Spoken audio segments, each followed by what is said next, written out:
সবাইকে আমন্ত্রণ এনবিএস আন্তর্জাতিক সংবাদে। শুরুতে NBS24.org শিরোনাম। ওরা চোর, যন্ত্রগুলো সব দুর্নীতিগ্রস্ত, ভোট চুরির অভিযোগ তুলে সরব ডোনাল্ড ট্রাম্প। বাইডেনের জয়ে এখনও যারা মুখে কুলু পেটে আছেন। বাইডেনের কাছে ক্ষমতা হস্তান্তর সহজ হবে না, উদ্বেগ ও দুশ্চিন্তা বিশেষজ্ঞদের। নেপালে তীব্র উত্তেজনা, গোপনে দেশের নাম বদলেছেন প্রধানমন্ত্রী ওলি। ডোনাল্ড ট্রাম্পের ঘনিষ্ঠ আরব মিত্ররা বাইডেনকে স্বাগত জানাচ্ছেন। নোট বাতিল ভারতের অর্থনীতিকে ধ্বংস করেছে, রাহুল গান্ধীর অভিযোগ। এবং সবশেষে জানাবো, ট্রাম্পের পরাজয়ে খুশি ফিলিস্তিনিরা, শতাব্দীর চুক্তি প্রত্যাহারের আহ্বান। দর্শক, এতক্ষণ শুনছিলেন শিরোনাম, এবার বিস্তারিত। ওরা চোর, যন্ত্রগুলো সব দুর্নীতিগ্রস্ত, ভোট চুরির অভিযোগ তুলে সরব ডোনাল্ড ট্রাম্প। নির্বাচনে ভোট গণনার প্রবণতা জো বাইডেনের দিকে সামান্য ঝুঁকে পড়ার পর থেকেই ভোট চুরির অভিযোগ তুলে সরব ডোনাল্ড ট্রাম্প। এমনকি আদালতে পর্যন্ত টেনে নিয়ে গিয়েছেন সেই অভিযোগ। আদালত হতাশ করলেও সুর আরও চড়ালেন ট্রাম্প। পরপর টুইট করে রবিবার জো বাইডেন তথা ডেমোক্রেটদের চুর বলে কটাক্ষ করলেন ট্রাম্প। ভোট চুরির জন্যই তিনি হেরেছেন বলেও তুপ দেগেছেন রিপাবলিকান প্রার্থী। ভোট গণনা পর্বে ট্রাম্প কখনো বলছেন ভোট চুরি হচ্ছে, কখনো দেরিতে পৌঁছানো ব্যালটকে বৈধ ঘোষণার অভিযোগ তুলে সরব হয়েছেন। টুইটারে হুমকার ছেড়েছেন, বন্ধ করুন ভোট গণনা। সেই সব অভিযোগে অন্তত 3টি রাজ্যের গণনা নিয়ে আদালতের দ্বারস্থ হয়েছেন। আদালত ফিরিয়ে দিয়েছে সেই অভিযোগ। তবে খুব সামান্য ব্যবধানে জয় পরাজয় নির্ধারিত হওয়ায় পুনর্গণনা হয়েছে জর্জিয়ায়। কিন্তু এতে কিছুতেই দ্বিতীয়বারের জন্য হোয়াইট হাউসের দরজা খুলেনি ট্রাম্পের জন্য। বিষয়টি নিশ্চিত হতেই একের পর এক টুইটারে বোমা ফাটিয়ে চলেছেন ট্রাম্প। রবিবার তিনি টুইটারে লিখেন, আমরা মনে করি এই লোকগুলো চোর, যন্ত্রগুলো সব দুর্নীতিগ্রস্ত, এটা চুরির নির্বাচন। ব্রিটেনের সেরা ভোট বিশেষজ্ঞ বলেছেন যে এটা পরিষ্কার চুরির ভোট ছিল, এই কারণেই যে কিছু রাজ্যে বারাক ওবামাকেও টপকে গিয়েছেন জো বাইডেন। টুইটে ট্রাম্পের আরও দাবি, পার্থক্যটা সেখানেই গড়ে দিয়েছে যে ওরা যা চুরি করতে চেয়েছিলেন সেটা করেছেন। কিন্তু প্রশ্ন হলো, তার কথা শুনছে কে? আদালতই যখন খারিজ করে দিয়েছে, তখন আর কোথায় যাবেন তিনি? উল্টো দিকে ট্রাম্পের এই রকম অনেক অভিযোগকে একেবারেই পাত্তা দিতে নারাজ বাইডেনের ডেমোক্রেট শিবির। তারা বরং জয়ের আনন্দ উপভোগ করছেন। হেরে যাওয়ার পর ট্রাম্পের এই সব মন্তব্য তুচ্ছ তাচ্ছিল্যের মতো উপেক্ষা করছেন তারা। মন্তব্য করারও প্রয়োজন মনে করছেন না। বাইডেনের জয়ে এখনও যারা মুখে কুলু পেটে আছেন।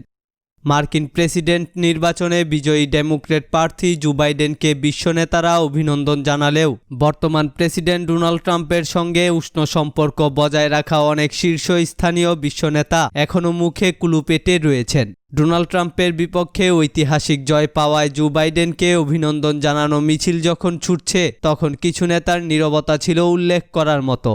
বাইডেনকে অভিনন্দন না জানানো নেতাদের মধ্যে মেক্সিকোর প্রেসিডেন্ট আন্দ্রেস ম্যানুয়েল লোপেজ ওব্রাদার, ব্রাজিলের রাষ্ট্রপতি জাইর বলসোনারো এবং সৌদি আরবের ক্রাউন প্রিন্স মোহাম্মদ বিন সালমান উল্লেখযোগ্য। অন্যান্য বিশ্ব নেতারা বাইডেনকে অভিনন্দন জানালেও তারা বজায় রেখেছেন নীরবতা। এছাড়া রাশিয়ার ভ্লাদিমির পুতিন এবং চীনের শি জিনপিংয়ের শুভেচ্ছা বার্তাও এখনও অনুপস্থিত বাইডেনের ঝুলিতে। বাইডেনকে অভিনন্দন না জানিয়ে মেক্সিকোর প্রেসিডেন্ট আন্দ্রেস ম্যানুয়েল লোপেজ ওব্রাদার বলেছেন, সমস্ত আইনি জটিলতা সমাধান না হওয়া পর্যন্ত তিনি বাইডেনকে জয়ের অভিনন্দন জানাবেন না। লোপেজ ওব্রাদার এক সংবাদ সম্মেলনে বলেন, সমস্ত আইনি সমস্যা সমাধান না হওয়া পর্যন্ত অভিনন্দন জানানো থেকে তিনি বিরত থাকবেন। বেপরোয়া কোনো আচরণ তিনি করতে চান না। তিনি আরও জানান, বাইডেন ও প্রেসিডেন্ট ট্রাম্প উভয়ের সাথেই তার দেশের সুসম্পর্ক রয়েছে। তবে নির্বাচনের পর ইসরায়েলের বেঞ্জামিন নেতানিয়াহু, ভারতের নরেন্দ্র মোদী ও ফিলিপাইনের রাষ্ট্রপতি রদ্রিগো দুতার্তে সহ ডোনাল্ড ট্রাম্পের সঙ্গে উষ্ণ সম্পর্ক রাখা অনেক দেশের নেতা অভিনন্দন জানিয়েছেন জো বাইডেনকে। একই সাথে তারা ডোনাল্ড ট্রাম্পের নির্বাচন নিয়ে তোলা দাবিও প্রত্যাখ্যান করেছেন। জো বাইডেন 290 ইলেকটোরাল ভোট পেয়ে যুক্তরাষ্ট্রের প্রেসিডেন্ট নির্বাচিত হয়েছেন। যুক্তরাষ্ট্রের ইতিহাসে যে কোনো প্রেসিডেন্ট নির্বাচনে সবচেয়ে বেশি ভোট পড়েছে এবারের নির্বাচনে। এর সংখ্যা ছিল 7,40,00,000। আর জো বাইডেনই যুক্তরাষ্ট্রের ইতিহাসে সবচেয়ে বর্ষিয়ান প্রেসিডেন্ট, যিনি 78 বছর বয়সে নির্বাচিত হয়েছেন। বাইডেনের কাছে ক্ষমতা হস্তান্তর সহজ হবে না, উদ্বেগ ও দুশ্চিন্তা বিশেষজ্ঞদের। আমেরিকার সদ্য সমাপ্ত নির্বাচনে বিজয়ী প্রার্থী জো বাইডেনের কাছে প্রেসিডেন্ট ডোনাল্ড ট্রাম্পের পক্ষ থেকে ক্ষমতা হস্তান্তর খুব সহজ হবে না বলে উদ্বেগ ও দুশ্চিন্তা ছড়িয়ে পড়েছে। কোনো বিশেষজ্ঞ মনে করছেন বিষয়টি ডোনাল্ড ট্রাম্প নিজেই অনেক বেশি জটিল করে ফেলবেন। যদিও মার্কিন আইনে ক্ষমতা হস্তান্তরের বিষয়টি সুস্পষ্ট করে নির্দেশনা দেয়া রয়েছে, তারপরেও ডোনাল্ড ট্রাম্প এখন পর্যন্ত পরাজয় মেনে নিতে রাজি হননি। বিধায় এই আশঙ্কা জোরদার হচ্ছে যে ক্ষমতা হস্তান্তর প্রক্রিয়া খুব সহজ হবে না। প্রেসিডেন্ট ডোনাল্ড ট্রাম্প নির্বাচনে পরাজয় মেনে নিতে অস্বীকার করে তিনি বরং আইনি লড়াইয়ের ঘোষণা দিয়েছেন। যদি বিষয়টি তাই হয় তাহলে কোথাও হয়তো নতুন করে ভোট গণনা করতে হতে পারে, যার কারণে ক্ষমতা হস্তান্তর সংশ্লিষ্ট বিভিন্ন কর্মকাণ্ড স্থগিত হয়ে যাবে। কংগ্রেসের রিপাবলিক দলের একটি সূত্র জানিয়েছে, দীর্ঘ আইনি লড়াইয়ে ক্ষমতা হস্তান্তর প্রক্রিয়াকে বিলম্বিত করতে পারে, যা পররাষ্ট্রনীতির ক্ষেত্রে বিপজ্জনক প্রভাব ফেলবে। সূত্র বলছে, আমরা যখন নির্বাচন নিয়ে ব্যস্ত থাকব তখন কিন্তু বিশ্ব বসে থাকবে না। ওয়াশিংটনে অবস্থিত আমেরিকার একটি মিত্র দেশের দূতাবাস থেকে বলা হয়েছে, অনিশ্চিত ঘটনাবলী নিয়ে আমরা খুবই চিন্তিত। এই ধরনের লড়াই আন্তর্জাতিক অঙ্গনে আমেরিকার বিশ্বাসযোগ্যতার জন্য ক্ষতিকর। নেপালে তীব্র উত্তেজনা, গোপনে দেশের নাম বদলেছেন প্রধানমন্ত্রী ওলি। গোপনে দেশের নাম বদলে ফেলেছেন নেপালের প্রধানমন্ত্রী কেপি শর্মা ওলি। বিষয়টি জানাজানি হওয়ার পর থেকেই তীব্র উত্তেজনা তৈরি হয়েছে দেশটিতে। শাসক দল নেপাল কমিউনিস্ট পার্টির ভেতরেই শুরু হয়েছে বিবাদ। বেশিরভাগ নেতাই প্রধানমন্ত্রীর এই সিদ্ধান্তের তুমুল সমালোচনা করে অবিলম্বে এই ধরনের পদক্ষেপ থেকে বিরত থাকার পরামর্শ দিয়েছেন।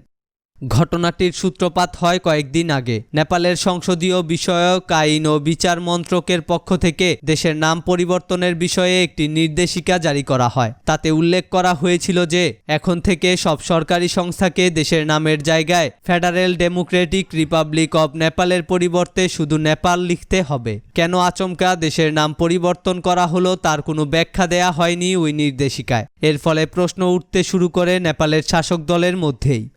সংবিধান বিশেষজ্ঞরা বলছেন, এভাবে দেশের সরকারি নাম আচমকা পাল্টে দেয়া যায় না। এর জন্য মন্ত্রিসভা ও সংসদে আইন পাশ করাতে হয়। কিন্তু প্রধানমন্ত্রী ওলি কোনো রকম আলোচনা ছাড়াই এই পদক্ষেপ নিয়েছেন। এমনকি গত সেপ্টেম্বর এই বিষয়ে সিদ্ধান্ত নেওয়া হয়েছে বলে সরকারের পক্ষ থেকে জানানো হলেও কত তারিখে তা হয়েছে সেটা উল্লেখ করা হয়নি। 2015 সালের সেপ্টেম্বর মাসে সংবিধানে দেশের নাম federal Democratic Republic of Nepal বলে উল্লেখ করা হয়েছিল। কেন্দ্রীয়, আঞ্চলিক ও স্থানীয় এই তিনটি স্তরে প্রশাসনের পরিকাঠামো তৈরির কথাও বলা হয়েছিল। কিন্তু সবার অন্তরালে সেই পরিকাঠামো পাল্টে ফেলে নিজের হাতে সবচেয়ে বেশি ক্ষমতা নিয়ে আসতে চাইছেন কেপি শর্মা ওলি। সেজন্যই এই ধরনের পদক্ষেপ নিচ্ছেন। এ প্রসঙ্গে নেপাল কমিউনিস্ট পার্টির স্ট্যান্ডিং কমিটির এক সদস্য লীলামণি পুখারেল একটি বিবৃতি প্রকাশ করে অভিযোগ করেন, প্রধানমন্ত্রী ওলি ধারাবাহিকভাবে এই ধরনের পদক্ষেপ নিয়ে বর্তমান ব্যবস্থাকে ভাঙতে চাইছেন। নিজেকে সর্বশক্তিমান করার জন্যই এই কাজ করছেন তিনি। এ খবর জানিয়েছে সংবাদ প্রতিদিন।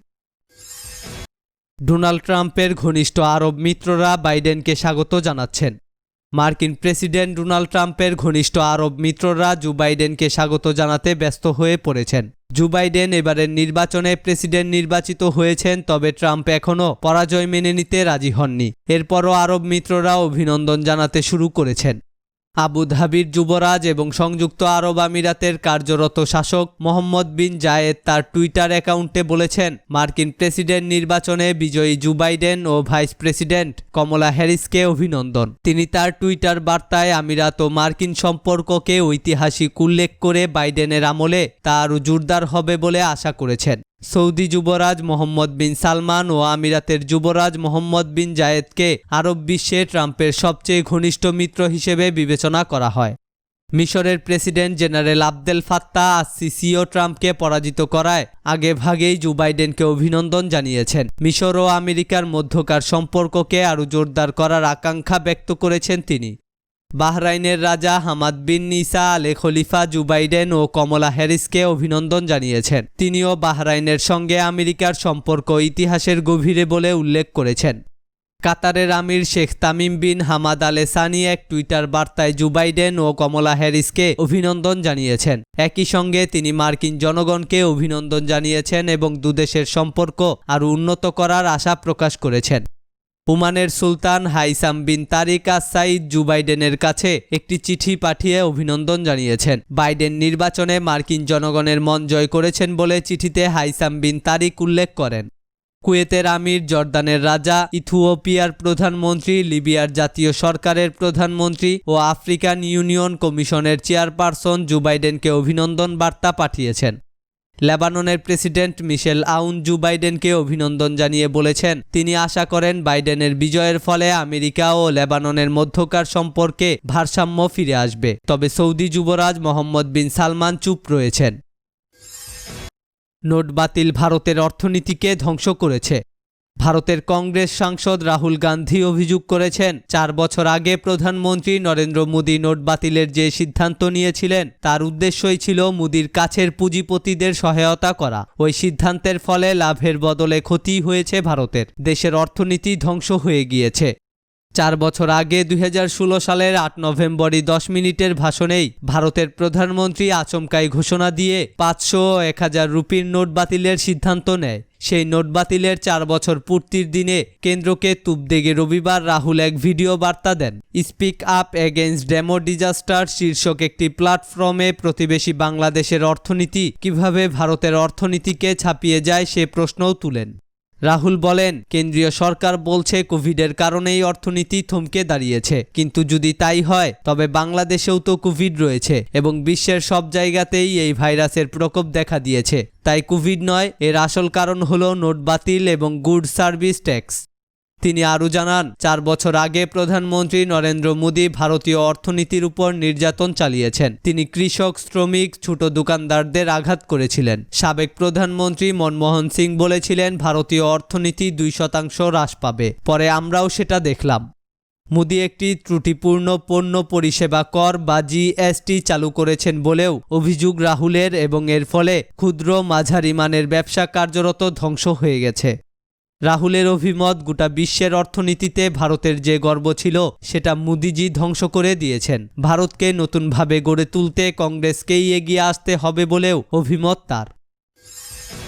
ট্রাম্পের পরাজয়ে খুশি ফিলিস্তিনিরা, শতাব্দীর চুক্তি প্রত্যাহারের আহ্বান। মার্কিন প্রেসিডেন্ট ডোনাল্ড ট্রাম্পের শাসনামলে সবচেয়ে বেশি নির্যাতনের শিকার হয়েছেন ফিলিস্তিনিরা। আর এই কারণেই রিপাবলিকান এই প্রেসিডেন্ট প্রার্থীর পরাজয়ে বাঁধ ভাঙা আনন্দে ভাসছেন ইসরায়েলের দখলদারিত্বের শিকার ফিলিস্তিনিরা। ট্রাম্পের পরাজয়ে রবিবার ফিলিস্তিনি নেতারা স্বস্তি প্রকাশ করে বলেন, আশা করছি এখন বর্বর ইসরায়েল দমন পীড়ন কমবে। ফিলিস্তিনের প্রেসিডেন্ট মাহমুদ আব্বাসের বিশেষ দূত নাবিল সাত গণমাধ্যমকে বলেন, ট্রাম্পের শাসনামলটি ছিল ফিলিস্তিনিদের কাছে একটি দুঃস্বপ্ন। সবচেয়ে খারাপ সময় কেটেছে ফিলিস্তিনিদের। পিএলও নেতা হানান আশরাবি বলেন, আমরা ফিলিস্তিনের ব্যাপারে মার্কিন দৃষ্টিভঙ্গির আমূল পরিবর্তন দাবি করছি। আশা করি দেশটির নতুন সরকার এ বিষয়টি বিবেচনা করবে। এদিকে যুক্তরাষ্ট্রের নবনির্বাচিত প্রেসিডেন্ট জো বাইডেন প্রশাসনকে ফিলিস্তিন নিয়ে ট্রাম্প ঘোষিত ডিল অব দ্য সেঞ্চুরি ও জেরুজালেম ইসরায়েলের রাজধানী হওয়ার ঘোষণাকে প্রত্যাহারের আহ্বান জানিয়েছে হামাস নেতা ইসমাইল হানিয়া। কারণ এটি আন্তর্জাতিক নিয়ম নীতি ও চুক্তি লঙ্ঘন করেছে। এই চুক্তিতে স্পষ্টভাবে ফুটে উঠেছে ইসরায়েলের প্রতি পক্ষপাতিত্ব। শনিবার ইসরায়েল ও ফিলিস্তিন ইস্যুতে ট্রাম্প প্রশাসনের কথিত শান্তি পরিকল্পনা পুনর্বিবেচনা ও প্রত্যাহারের দাবি জানিয়েছে ফিলিস্তিনের স্বাধীনতাকামী সংগঠন হামাসের রাজনৈতিক শাখা প্রধান ইসমাইল হানিয়া। এক বিবৃতিতে হানিয়া জানান, প্রেসিডেন্ট ট্রাম্প ঘোষিত কথিত শতাব্দীর চুক্তি পুনর্বিবেচনা এবং জেরুজালেমকে ইসরায়েলের রাজধানী ঘোষণা প্রত্যাহারের আহ্বান করছি। আন্তর্জাতিক আইনের তোয়াক্কা না করে জেরুজালেমে আমেরিকার দূতাবাস স্থানান্তরের নির্দেশনাও প্রত্যাহারের আহ্বান করছি। নবনির্বাচিত প্রেসিডেন্ট বাইডেনকে ফিলিস্তিন জাতির দুর্দশা বাড়ানো আমেরিকার রাজনৈতিক কর্মপন্থার ঐতিহাসিক পুনর্বিন্যাসের আহ্বান জানান হানিয়া। মধ্যপ্রাচ্য সহ পুরো বিশ্বে স্থিতিশীলতা ফিরিয়ে আনতে বলেন তিনি। হানিয়া বলেন, ইসরায়েলের কল্যাণকামী যুক্তরাষ্ট্র প্রশাসনের নীতিতে বিগত দিনে অনেক দুর্ভোগ পোহাতে হয় ফিলিস্তিনিবাসীর অধিকার রক্ষা না করে দখলদার ইসরায়েলের স্বার্থ রক্ষা করে ট্রাম্প প্রশাসন। এ খবর জানিয়েছে আনাদুলু ও আল জাজিরা। দর্শক, এই ছিল এখনকার মতো। আমাদের পরবর্তী সংবাদ দেখার আমন্ত্রণ জানিয়ে বিদায় নিচ্ছি আমি শফিউল আলম আরাফ।